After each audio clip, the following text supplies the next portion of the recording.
বিসমিল্লাহির রহমানির রহিম। পিয়ার পদ্ধতি বা আনুপাতিক হারে নির্বাচন পদ্ধতি যারা বোঝে না তারাই এই পিয়ার পদ্ধতি বা আনুপাতিক হারে নির্বাচন পদ্ধতি চায়। পিয়ার পদ্ধতি বা আনুপাতিক হারে নির্বাচন পদ্ধতি হলো নাম্বার 1। ধরা যাক বাংলাদেশে 300টি এমপি আসনে যদি একটি আসনে 3 জন করে স্বতন্ত্র প্রার্থী নির্বাচন করে, তাহলে 300 আসনে মোট 900 জন এমপি পদে স্বতন্ত্র হিসাবে নির্বাচন করবে। এখন যদি এই 900 জন স্বতন্ত্র প্রার্থী আনুপাতিক হারে 15% ভোট পায়, তাহলে তারা 45টি এমপি আসন পাবে।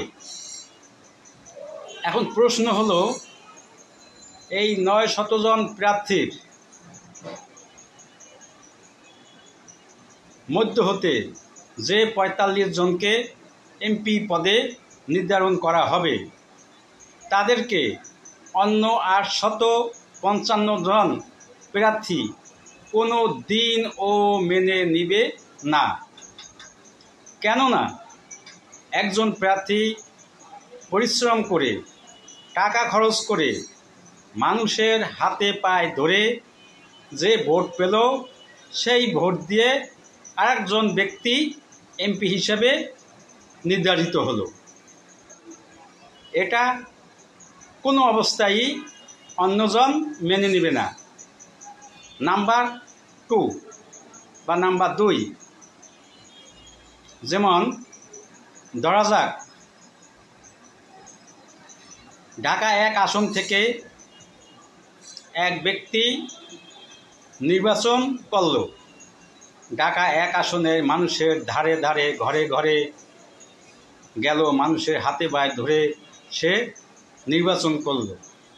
পরবর্তীতে ওই ব্যক্তিকে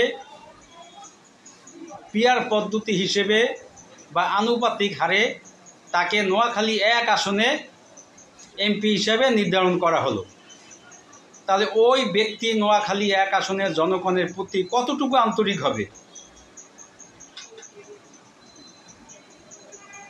কখনোই নিজ এলাকার জনগণের থেকে অন্য এলাকার জনগণের প্রতি সে বেশি আন্তরিক কখনো হতে পারে না। নাম্বার 3, যেমন ধরা যাক এক ব্যক্তি বা বিভিন্ন দলের ব্যক্তিবর্গ ঢাকা 1 আসনে নির্বাচন করল। এখন পিয়ার পদ্ধতি অনুসারে ঢাকা 1 আসনের এমপি পদ একাধিক দলে দাবি করল। তখন একটা দলীয় কোন্দল দেখা দেবে এবং সেই দলীয় কোন্দল এক সময় বিশৃঙ্খলার দিকে অগ্রসর হয়ে দেশের ভিতরে একটা বিশৃঙ্খলা দেখা দিতে পারে। এভাবে পিয়ার পদ্ধতি নির্বাচন হলে হাজার সমস্যা সৃষ্টি হতে পারে। কাজেই যারা পিয়ার পদ্ধতি নির্বাচন বুঝে না, তারাই পিয়ার পদ্ধতিতে নির্বাচন চায়, যা কোনো অবস্থায় গ্রহণযোগ্য নয়। সবাইকে ধন্যবাদ।